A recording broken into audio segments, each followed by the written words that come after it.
실제로 나스닥 100 지수 QQQ를 장기 보유했을 때와 단 며칠간의 최고 상승일을 놓쳤을 때의 수익률 차이는 어마어마합니다. QQQ를 20년을 장기 보유했을 때, 최고 상승일을 놓쳤을 때 성과 비교입니다. 반도체 및 메모리 관련 주식이 큰 폭으로 하락했습니다. 시장에서는 이제 고점이다, AI 버블이다라며 불안해하는 목소리가 커지고 있습니다. 하지만 과거 30년 동안의 역사적 데이터를 열어보면 오히려 우리가 지금 이 시장에서 절대로 발을 빼서는 안 되는, 그리고 장기 투자를 반드시 해야 하는 명확한 이유가 있습니다. 여기에 더해 다가오는 7월 증시는 어떤 흐름으로 갈지 과거 통계와 함께 저의 매매 내역까지 깔끔하게 정리해 드리겠습니다. 안녕하세요, 디오입니다. 이번 2026년 2분기 미국 증시를 보면서 어떤 생각이 드셨나요? 나스닥은 올해 2분기에만 무려 21% 급등하면서 무려 6년 만에 팬데믹 이후 가장 높은 상승률을 기록하며 최고의 2분기를 기록했습니다. 특히 다우지수는 올해 들어 9% 오르며 2021년 상반기 이후 5년 만에 가장 높은 반기 상승률을 보였습니다. 하지만 시장의 과열 속에서 최근 반도체는 약세를 보여줬습니다. 메타가 서비스형 인프라 사업을 통해 데이터 센터 연산 능력을 통째로 임대하겠다고 밝히며 반도체 고점론에 불을 붙였습니다. 이번 주는 반도체 및 메모리 관련 주식이 큰 폭으로 조정받았습니다. 하지만 조정받는 것도 당연한 것이 마이크론은 올해 241% 상승했고 샌디스크는 무려 635% 상승했습니다. 올해 반도체 ETF인 SOXX는 99%, SMH는 72% 상승 중입니다. 역대급 반도체 상승 속에서 최근 반도체의 강한 조정은 당연한 조정 수준입니다. 주식은 늘 상승하지 않고 변동성을 가지며 우상향합니다.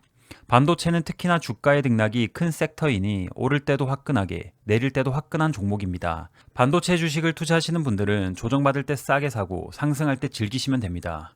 QLD를 80% 이상 보유 중인 제 본계자도 2026년 4월, 5월 수익률 50%가 넘는 퀀텀 점프 구간을 가졌습니다. 이번 2026년 2분기 상승을 이끈 건 단연 AI 혁명과 빅테크 기업들의 압도적인 실적이었습니다. 그런데 많은 개인 투자자분들이 지수가 역사적 신고가를 경신할 때마다 이런 고민을 하십니다. 지금 너무 비싼 거 아닐까? 조금 떨어지면 살까?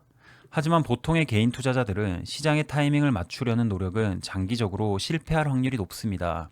월가의 전설적인 투자자 피터 린치는 이런 말을 했습니다. 하락장을 대비하거나 예측하는 과정에서 잃은 돈이 하락장 그 자체로 인해 잃는 돈보다 훨씬 많다. 많은 투자자가 지금 고점 같으니 일단 팔고 폭락하면 아래에서 다시 사야지라며 현금화를 합니다. 하지만 시장은 개인의 예측과는 다르게 한순간에 급등하며 저 멀리 달아나 버릴 때가 있습니다. 결국 고점을 예측하려다 시장의 강력한 상승 랠리에 소외되어 잃어버리는 기회비용이 실제로 하락장을 맞아 두들겨 맞는 손실보다 훨씬 크다는 의미입니다. 실제로 나스닥 100 지수 QQQ를 장기 보유했을 때와 단 며칠간의 최고 상승일을 놓쳤을 때의 수익률 차이는 어마어마합니다. QQQ를 20년을 장기 보유했을 때, 최고 상승일을 놓쳤을 때 성과 비교입니다.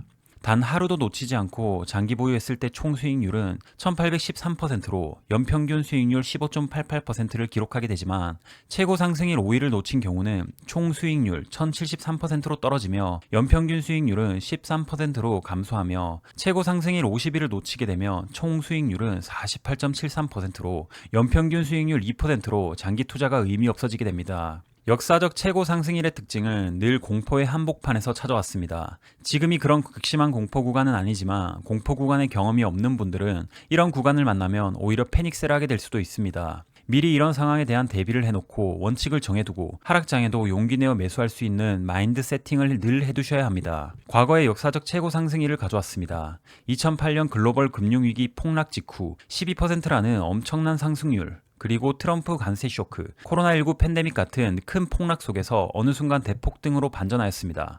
특히나 QLD 같은 두 배 레버리지를 모아가는 투자자들은 시장이 급등하는 가장 좋은 며칠을 놓치는 순간 복리의 마법이 완전히 무너질 수 있습니다. 지수는 항상 신고가를 경신하며 미국 증시의 우상향을 믿고 보유한 자만이 온전히 이런 상승을 누릴 수 있습니다. 그렇다면 당장 다가온 7월 미국 증시는 어떨까요? 결론부터 말씀드리면 통계적으로 7월은 1년 중 가장 상승 가능성이 높은 슈퍼 서머랠리입니다. 과거 데이터를 분석해보면 최근 20년간 나스닥이 7월 상승 마감했을 확률은 80%가 넘습니다.